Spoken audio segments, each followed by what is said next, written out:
Muy buenos días, jóvenes, espero que se encuentren muy bien. El día de hoy vamos a iniciar con el profeta Oseas. Yo quisiera de manera especial no saturar el día de hoy y hacer un video relativamente breve, es decir, solamente centrarnos en Oseas. Esto para que ustedes puedan repasar los temas anteriores que hemos visto. Eh, Voy a decirlo en el video y también lo voy a poner por escrito.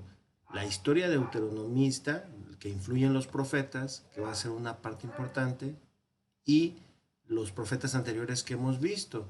Entonces, para quienes ya hayan a lo mejor olvidado un poco, valdría la pena repasar estas dos temáticas. Bueno, sin más preámbulos, vamos a comenzar. Cabe resaltar que quienes tengan el libro estamos siguiendo al padre Sicre. ¿Verdad? La página es 721, si no me equivoco. 201, perdón. 201. Bueno, para quien lo quiera seguir, ahí está. Vamos solamente hoy a ver a Oseas. Eh, bueno, entonces regresamos y pasamos a nuestro profeta.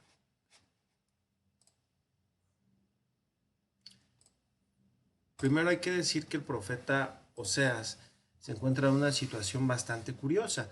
Y digo curiosa porque normalmente la actividad profética pudiéramos como ubicarla en el sur y con el profeta Isaías, que sería como el Isaías y Jeremías, pues, ¿verdad? Como los dos profetas quizá icónicos de la profecía. Pero el profeta Oseas es un profeta curioso, particular. Primero, su actividad se realiza o se sitúa, perdón, en los reinados de Osías, Yotán, Ahaz o Acaz y Ezequías de Judá. Tentativamente las fechas son del 767 al 698. Atención, no es que durante todo este tiempo haya predicado, no, pero cuando habla de los reyes asesinados, pues son estos, entonces probablemente pudiera aludir o pudiera estar en estas fechas. Entonces, aunque los reyes de Judá son estos cuatro, también habla de una situación muy particular en el norte. Entonces podríamos también pensar que su actividad, aunque se desarrolla en el norte, tiene un contacto muy cercano con el sur. En atención al origen norteño del profeta se menciona también la presencia del rey Jeroboam II de Israel.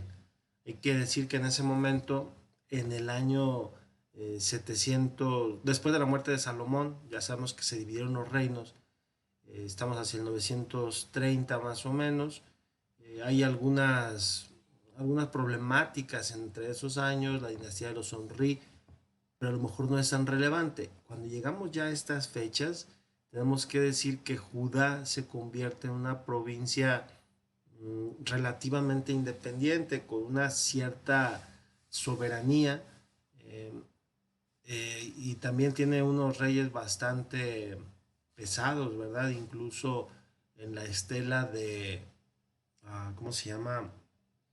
La estela de Moab, precisamente, se da el reclamo de esta opresión que ejerce Judá sobre los moabitas. La estela de Mesha. La estela de Mesha es precisamente donde se da esta situación donde los moabitas se quejan de esta opresión que hacen los habitantes de Judá. Entonces, en ese momento ya hay una distinción muy clara de lo que es Israel, que no es todo Israel, sino que se refiere particularmente al reino del norte.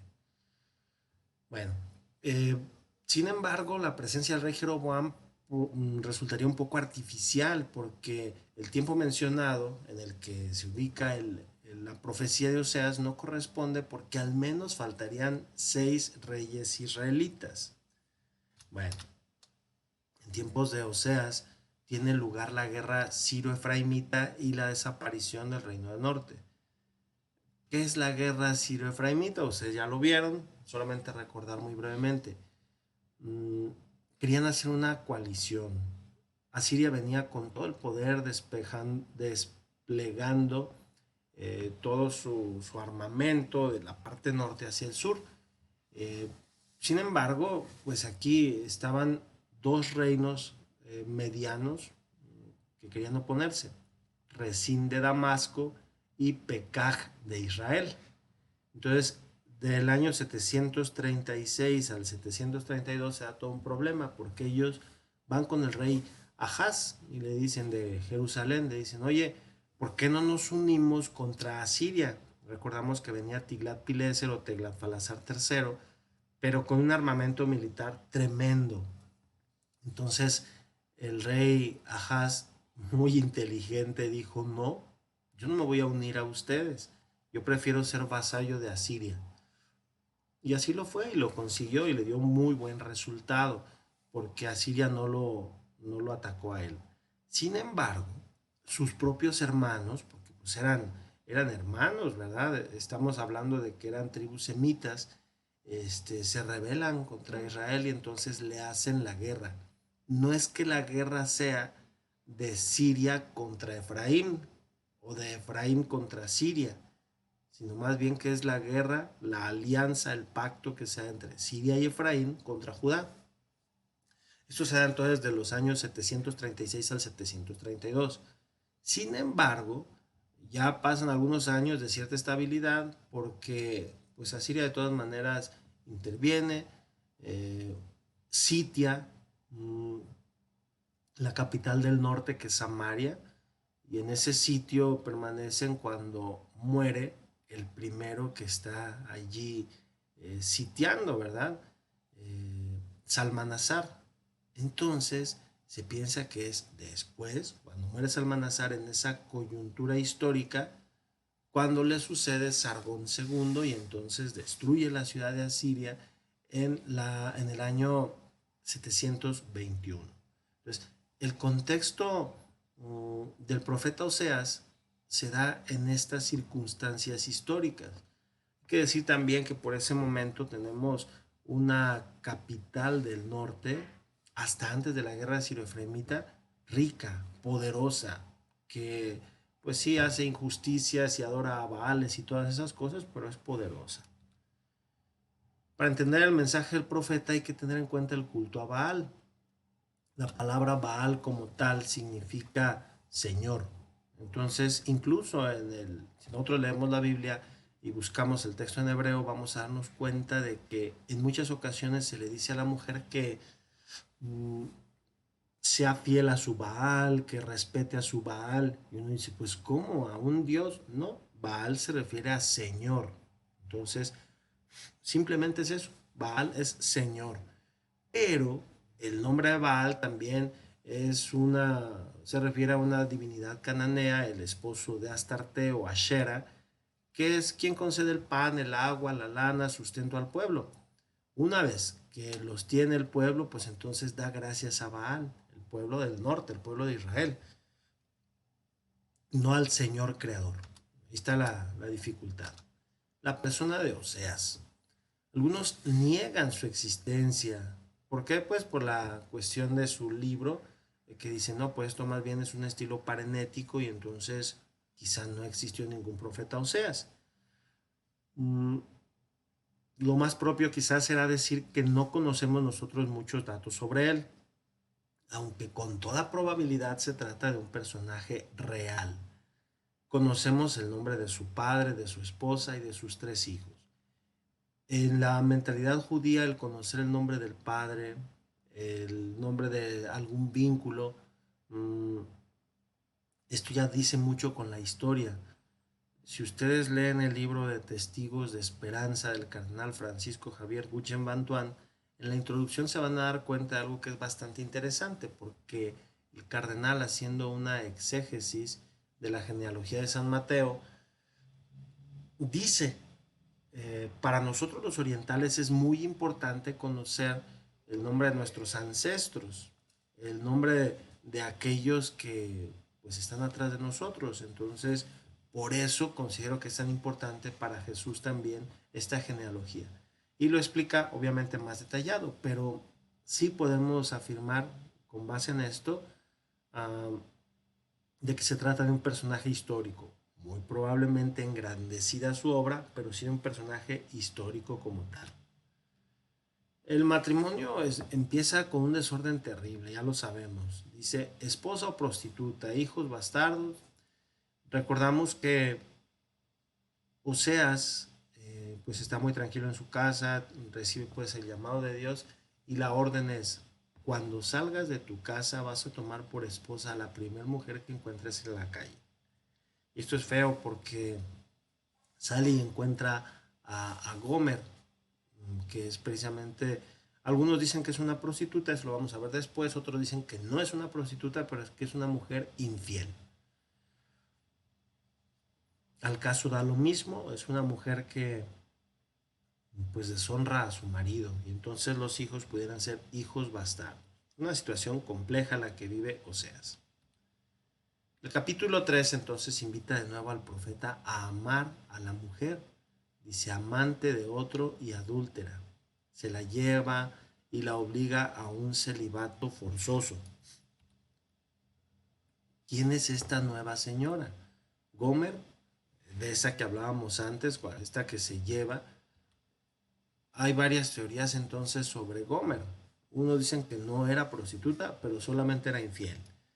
Otros dicen que esos capítulos mmm, pudieran ser una, ¿cómo se llama?, ficción literaria, que no tiene base alguna en la realidad, y entonces más bien podrían ser como lo que normalmente se usa en muchas, ¿cómo se llama?, pues sí, en muchos relatos, una trama. Entonces, esta parte sería el nudo de la trama y a la vez la inspiración para poder actuar en contra del pueblo y para poder hablar y exhortar a que eviten mmm, la idolatría.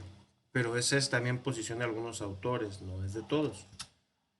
La opinión más fuerte es que Gomer era una joven normal, pero que al casarse le fue infiel a su marido y lo termina abandonando. Dios es el marido, Israel es la esposa. Esta ha sido infiel, mmm, para irse en pos de otros baales, dioses asirios o egipcios. En ese momento para Israel, sobre todo para la parte norte, hay que decirlo, era muy fácil el contagiarse de otras divinidades, el aprovecharse de otras divinidades. Existía una especie de sincretismo religioso en donde, aunque ellos se sentían judíos, aunque ellos se sentían que vivían una religión fiel, verdadera, pues su corazón se encontraba donde les conviniera. Y entonces, si les llevaban otro tipo de divinidades o entraban en contacto con ellas, para ellos era como más rico el tener más dioses porque tenían más protección. Todavía era un sentido politeísta quizá muy difundido, ni siquiera enoteísta, porque bueno, en la situación de que se vivía concretamente en ese momento, Israel es esposa infiel porque aunque hizo un pacto con Dios, de todas maneras no le daba la seriedad a ese pacto, a esa alianza. Por eso cuando habla de los pecados del pueblo se refiere como adulterio, fornicación y prostitución. Y ustedes podrán decir, ¿por qué insiste tanto en este pecado que podríamos decir es sexual? No es tanto por el hecho mismo del pecado sexual, no es tanto la fornicación como tal, de pues meterse con una mujer que no es la esposa, no, sino que esto va más allá. Hay que tener en cuenta que el pacto de alianza, la relación que se crea entre dos personas que van a hacer una alianza, es el equivalente a un contrato matrimonial. Entonces romper la alianza con Dios del pueblo, que es su esposa, también es el equivalente a una infidelidad. Y entonces la infidelidad siempre ha sido ese, o siempre ha sido considerada como ese golpe terrible, ¿verdad? Eh, ese daño a la confianza, a la integridad de los que se aman. Entonces, por eso, cuando, o sea, se refiere al pueblo, le va a decir pueblo adúltero, va a hablar incluso entonces de fornicación y prostitución, pero en esta línea, en lugar de decir pueblo idólatra, que sería perfectamente el equivalente. Además de tener que soportar la tragedia matrimonial, Oseas choca con la oposición de sus oyentes, que lo tachan de necio y ridículo por la situación misma que está viviendo. Samaria en la opulencia él hablando de que pues habrá castigo, de que habrá severidad, y pues ellos dicen, este hombre está loco, definitivamente. Su actividad se desarrolla principalmente en el Reino del Norte, probablemente en las ciudades principales que son Samaria, Betel y Gilgal. Muy probablemente está en esta ubicación, porque incluso también se habla de la opulencia del reino del norte, del reino de Israel. Y bueno, al igual que Amós, también desarrollan su predicación en el norte como resaltando pues que la opulencia, la trampa, todo lo que están haciendo está afectando gravemente, pues ahora sí que su salvación, su unión con Dios. Se podría asumir que nació en el norte, razón por la que menciona ciudades israelitas y omite Jerusalén. Sus últimos oráculos se pueden fechar en el 725. ¿Por qué esta fecha? Porque todavía no habla de manera explícita de la caída de Samaria. Entonces pudiéramos decir que cuando se da el sitio a Samaria, que es tentativamente unos 10 años antes de la destrucción, es cuando pudiera terminar su predicación. Entonces se cree que antes de que asedien la ciudad, antes de que también sitian Samaria, pero de una manera distinta, ahí la sitian, la observan y al final muere el capitán asirio, y entonces queda un tiempo así como en donde Samaria no sabe qué hacer. Precisamente en el 722 es cuando queda un año o menos, pues, ¿verdad? Eh, la ciudad como muy a la zozobra, pues, esperando la destrucción, pero por la muerte, pues, de Salmanasar. Entonces, pensamos que pudiera ser en ese año 725. ¿Cuál es el mensaje? Bueno, en parte coincide con el de Amós, por ejemplo, en la denuncia de las injusticias, de la corrupción reinantes. Esto, pues sí, por lo que decíamos, Israel, la parte norte, es rica, entonces se dan una serie de abusos, injusticias. También el culto y la crítica a los sacerdotes, por lo superficial y falso. El culto de los sacerdotes es el culto yavista, evidentemente. Entonces, ¿por qué los critica? Bueno, pues porque dice, ellos solapan la injusticia, la trampa, incluso el culto pagano. ¿Y qué es lo que hacen? Bueno, pues de todas maneras siguen celebrando al Señor, como resaltando, pues, al igual que Amós, que no son sacerdotes auténticos convencidos, sino que lo hacen por hacerlo, y de todas maneras permiten que se sigan dando los cultos paganos. Hay un nuevo aspecto. Amós solo se enfrentó al sumo sacerdote de Betel, pero Oseas critica al conjunto de sacerdotes, o sea, a todo el gremio, precisamente por eso que decíamos, por superficialidad, por falsedad, por hipocresía, por desviarse del culto verdadero. En otras ocasiones condena los hechos de carácter social, político, que no conocemos con detalle, que se mencionan, pero que a lo mejor no sabemos históricamente dónde sucedieron o qué efecto tuvieron. La política interior también la critica, y es que Oseas vivió el asesinato de 4 reyes. No es extraña entonces su visión tan crítica de la corte, comparada a un horno ardiente. Eh, en el sur también se da el asesinato de los reyes, y en el norte pues está esa misma situación de conflicto y guerra. Entonces, por eso él va a considerar también como una especie de lugar de corrupción, de lugar pues de perdición, ahí la corte. Para él pues son los políticos de ese entonces, ¿verdad?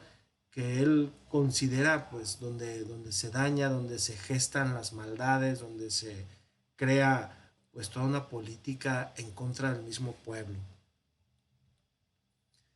Señala la guerra fratricida, ya lo habíamos mencionado, entre Efraín y Judá. Aquí podríamos añadir Siria porque fue el aliado de Efraín. Aquí, a diferencia de Isaías, los culpables son los judíos. Recordarán la perspectiva de Isaías en el capítulo 7, cuando precisamente habla de esta guerra como de una manera de ensañarse de las tribus norteñas en contra del sur. De acuerdo a Isaías, se da incluso hasta una profecía para el rey, que es la profecía del Emanuel. Sin embargo, acá no, acá los culpables son los judíos.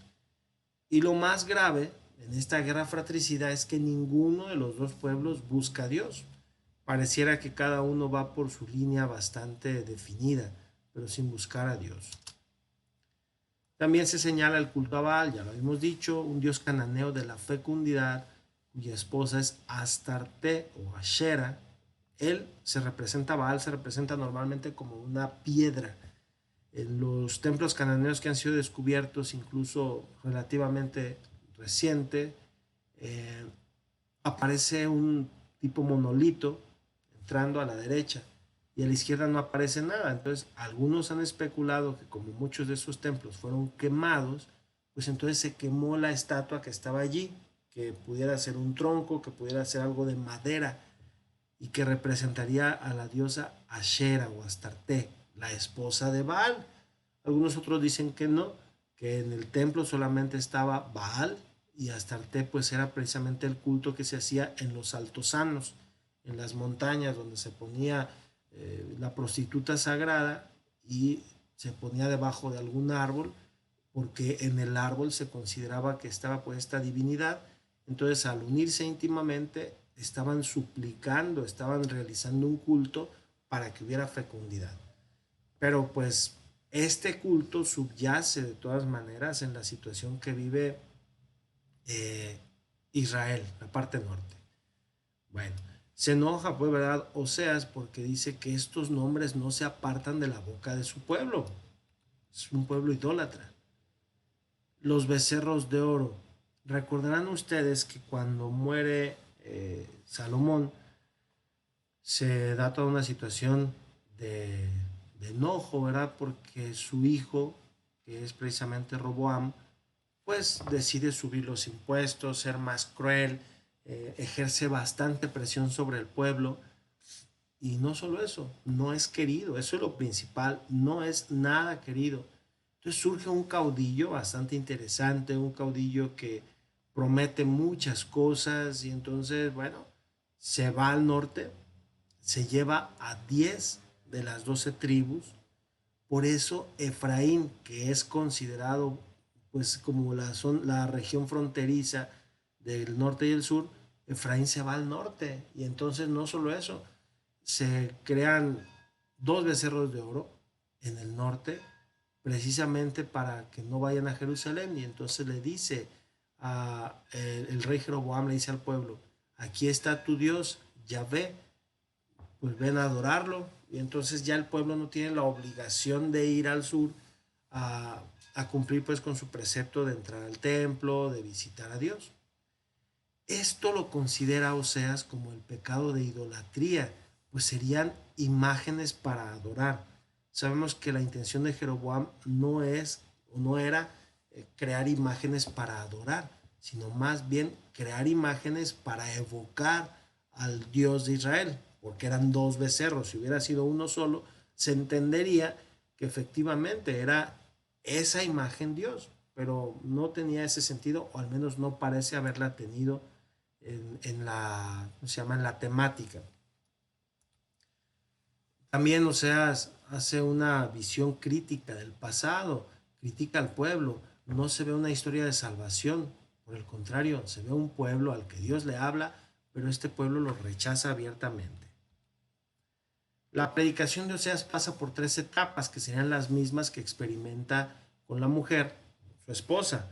La primera etapa es que se pone una serie de obstáculos para que no se vaya con sus amantes. Oseas le suplica a su mujer que se porte bien, que no vaya, le pone obstáculos, la encierra. Segundo, castigarla públicamente y con dureza, pero tampoco funciona.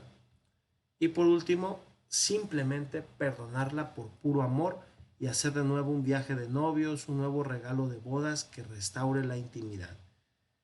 Personalmente, a mí una cita de Oseas que se me hace tremenda, que rompe el alma, que incluso estremece, es aquella cuando dice, mi becerrita se ha portado mal, etcétera, etcétera, la llevaré al desierto y ahí en el desierto la voy a enamorar.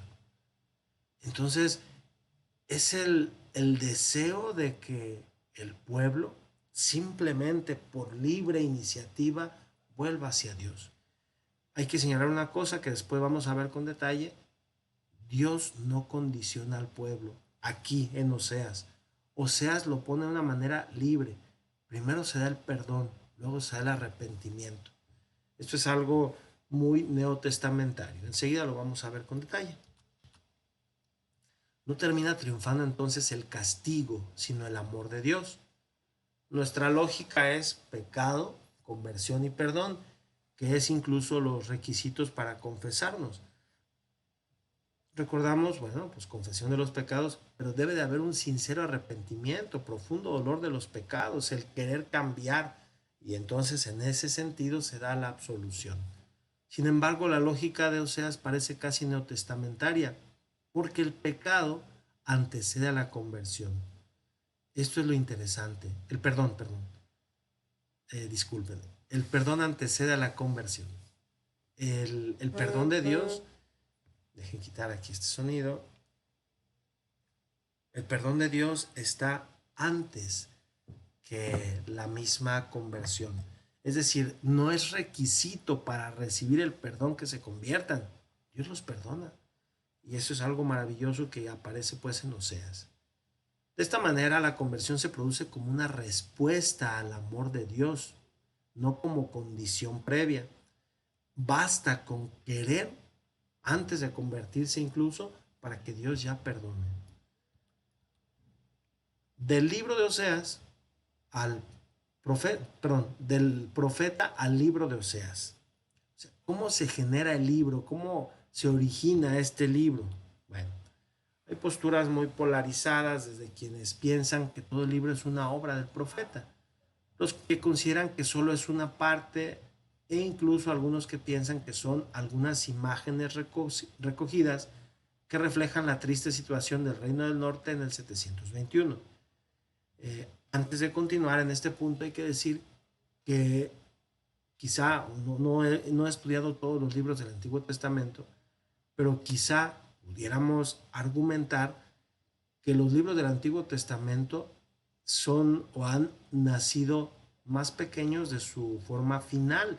Entonces, con el paso del tiempo, los sabios, los escribas, pues se han encargado de hacer glosas, de hacer explicaciones, de agrandarlos un poco, porque se tenía esa libertad, porque se consideraba que era una tradición viva y como era herencia de un pueblo, bueno, pues se sentían con esa libertad de agregar algo. Por eso el libro de Oseas ha tenido un desarrollo diacrónico, como muchos otros libros que hemos ya incluso mencionado. Desarrollo diacrónico, recordar, es a través del tiempo. O sea, no es que todo al final, no, sino que a través del tiempo ha recibido pues aumentos, incluso agrandamientos dentro del mismo texto. La posición más interesante es la de Trotter, que piensa que el texto final se habría terminado en la época persa.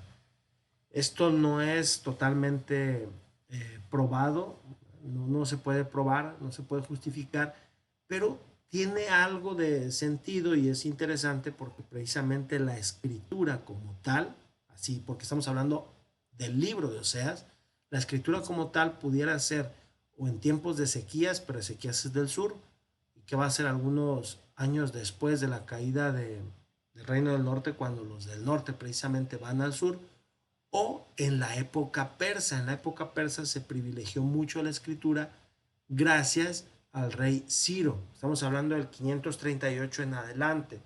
Entonces, este señor es el que piensa incluso que el libro, así como tal, se habría terminado, no escrito en la época persa, pues porque ya había más facilidad para escribir, porque ya se conocían los oráculos de Oseas y entonces eran considerados importantes, sagrados, porque reflejaron pues todas estas estos elementos del reino del norte. Entonces tendría un sentido lógico, pero no lo podemos determinar así con certeza, con veracidad.